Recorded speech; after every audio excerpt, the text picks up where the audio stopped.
Hi there, Bryan here. This is the Philippine Business Playbook podcast, and we're back in our studio with a very special guest, Ted Coyle. We've known each other for decades, a long time. Scary to think. A long time. And Ted's working with us on some of our stuff with Tache, and I wanted to bring him on because he's got a lot of experience working with overseas employees, staff over there, and I think we're really aligned on how to work with that staff, experiences all around the world. And so I wanted to bring him on and share that knowledge with you guys. So Ted, welcome to the Philippine Business Playbook podcast. I'm excited to have you on the pod. Awesome. Thanks for having me on. I mean, it's first for me, but I'm happy to be here. Sure. Yeah, I mean, we like to bring on people that have interesting stories and experiences around outsourcing, because a lot of people, I think, in our audience are maybe just considering outsourcing for the first time, or are doing it at a smaller scale and want to make it, go a little bit bigger. And so we're here to kind of teach them from our mistakes, I think. And the learnings of it. Yeah. So maybe just introduce yourself, your experience. I know you've done a lot over the years. Sure. And I've seen your other podcasts, and it's great to do it like that, just to tell it like it is. It's informative. Yeah. And it's because I've been in the situation where I'm hiring an offshore talent for the first time. I can remember a long time ago doing that, but so I've just to introduce myself, I've been in tech for about 28 years. Scary to say that out loud, but most of that has been in engineering leadership. So, and in New York City, I've worked for all the magazines like Modern Bride magazine, Health, Better Homes and Gardens, and on and on. So many. And most recently, I worked for Fortune. I was there for 4 years. Fortune magazine, Fortune 500, Fortune conferences. And, it's just, and we hired a lot of offshore developers. It's the only way that you can do it nowadays. It's Were they all in an office, or were they individually work from home, or what was that setup like? So we had pretty much a rough split between American devs, let's say, and most of them were in New York City, but not all. Some were in California, Chicago, and then 50% offshore. And in our case, it was with an agency in Romania. Okay. But I've offshored to many other companies, or countries. Sorry, and I could share experiences there where What other countries have you worked with? I've worked with Nepal, India, Belarus, Romania, like I said, and also the Philippines in the past. Nepal's a new one. I've worked in India and some of the other places, but Nepal is a new one. How was that experience? That was pretty cool. They were good in terms of understanding what our needs were and going to work on that. Mm-hmm. There was problems, though, challenges, I would say, with communication. There's communication barriers and style, how things work, and just culturally, or is that what you're talking about? Yeah, culturally, like work culture. I mean, language, code quality stuff. Because that's what we build. Sure. Build a lot of apps, and code is important. And having consistency there, right, pretty vital. Naming conventions, standards, stuff like that. And I've had that can be a challenge. They were willing to do it, but communicating that can be difficult, and time zones and stuff where they landed was difficult. So we would get them only a couple hours in the day, and they were tired. Which is tough, because the stuff we're talking about is complicated. Right. In India and Belarus, that was even more pronounced. Like the the Belarusians, I think they're called. We didn't even really get to meet with them. They were more just like hired guns, just send them work with instructions and. Well, that's kind of the options when somebody's thinking about we want to either hire an agency or hire a team or even just individuals. It's you have all these options. What country you're going to go in? What you're going to use? It just freelancers, contractors, agencies. Are they going to be in an office together? Are they going to be working remotely? How did you go through those options, and what made you decide? And maybe what were some of the learnings you had after those experiences? Yeah, for sure. I mean, you learn, like, experience is your best teacher, and yeah, absolutely. Those first few experiences, it was attractive, low cost to go offshore, but you get hit with the stick at some point when you have to go back and fix things. Get what you pay for. Yeah, going back and unwinding something is very expensive. It's time. It costs you time and money. It's just so you do get what you pay for, like you said. We had and then I had much better experiences with Romanian developers and Filipino developers because culturally it was a much better fit. Like work culture and also language. It was. Do they speak English in Romania? They speak it well. Like okay. It's common in Europe for the second language of people to be English, or sure. They're Europeans, so sometimes they have 3 languages, But and then in the Philippines too, they speak English so well that it makes a huge difference. Not just because the way that I've found that the teams work so effectively is when you fully combine the teams. Yep. Like that's something that we preach all the time here on the podcast is having success with your team is really about integrating them in your team and getting them to have buy-in to what you're doing. And that's not going to happen unless they really feel like they're part of the team. Yeah, exactly. That's what we talked about too before. It's and what I love when I have meetings at Tache is that it very quickly in conversation, everyone forgets kind of what they're just part of a team. They're not thinking about who is their parent company. That kind of gets tossed out. That can be adversarial. For sure. Yep. But when you're fully combined in a team and everybody feels like an equal teammate, then everybody feels equal ownership over the project, and it just increases the quality. Yeah. And the willingness of people to give it an extra effort. They feel like they're part of it, so they want to do a better job. Yeah. They're more likely to ask questions of each other, to help each other.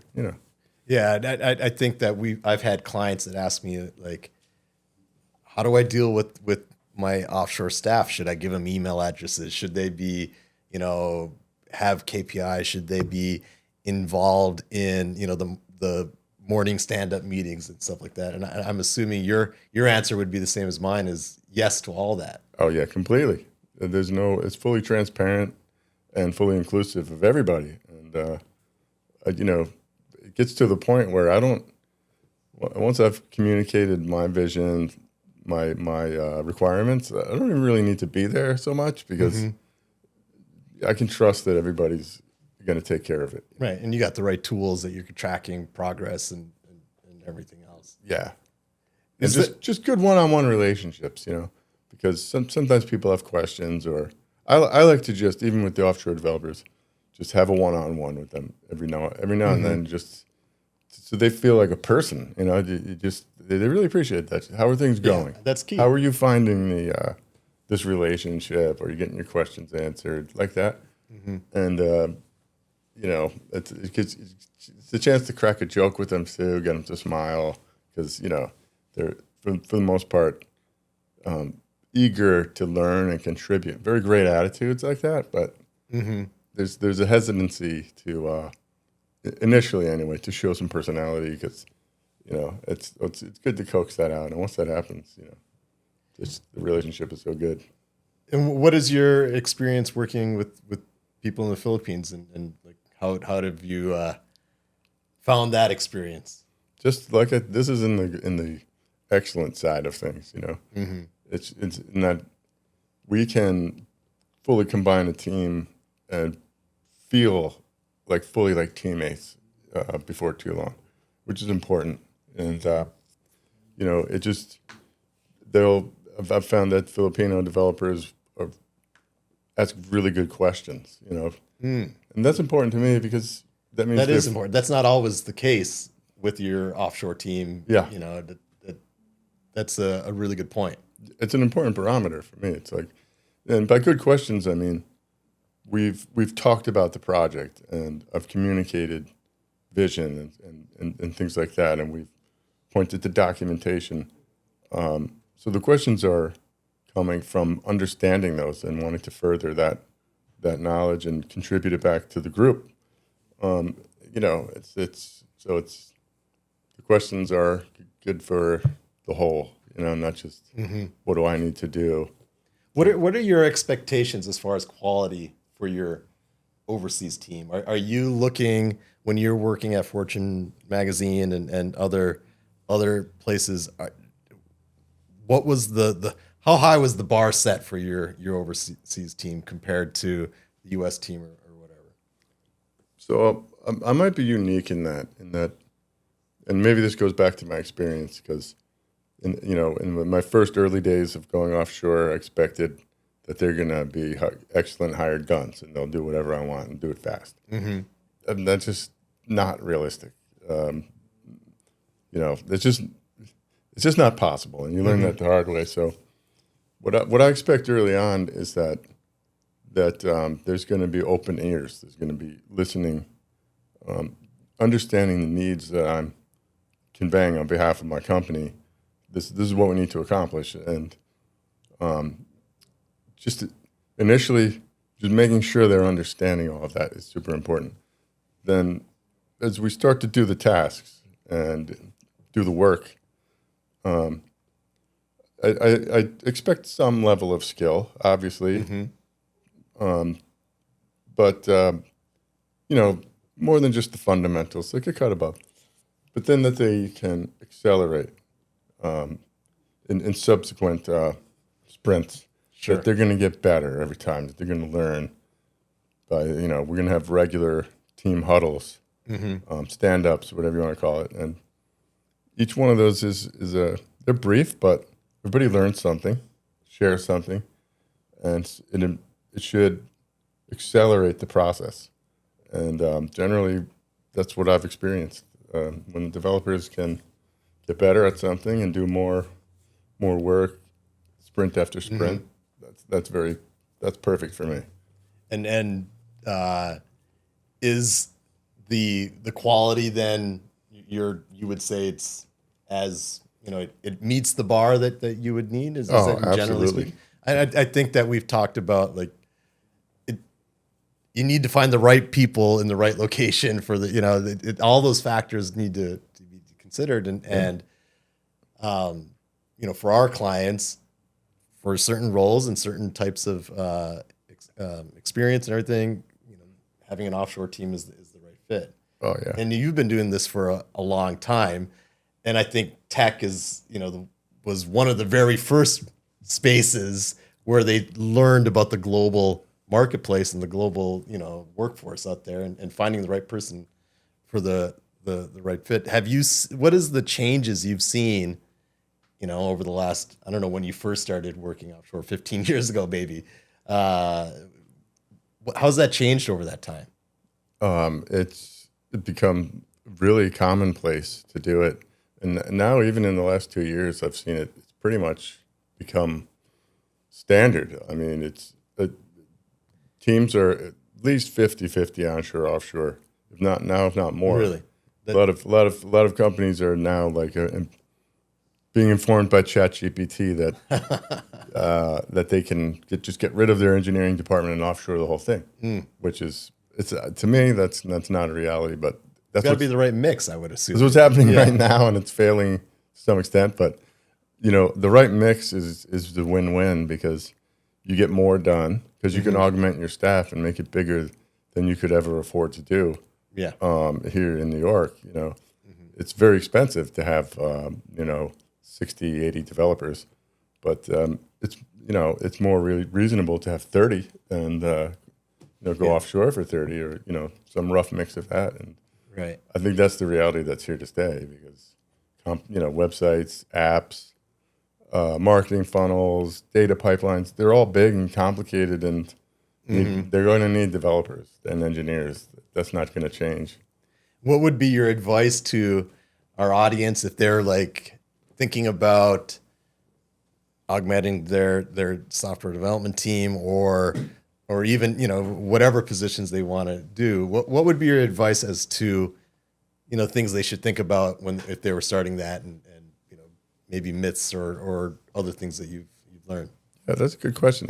I would say probably good to start with an achievable project. Something, you don't have to go whole hog right away, but take something that you're working on and start talking to offshore agencies and telling them what your needs are, and see what it's like talking to them. Like, how are they going to work with you to augment your staff? Are they going to listen to what you need, give you options of people that they think will fit that? And just starting from there, you'll see what your relationship is like. And I know Tachi does that very well. We'd like to think so. Yeah, I've seen it. And it's super important, because you can't just like go to a website and just tick, tick, tick, I'll take these 3 and they'll do the job. Right. I mean, I've made that mistake.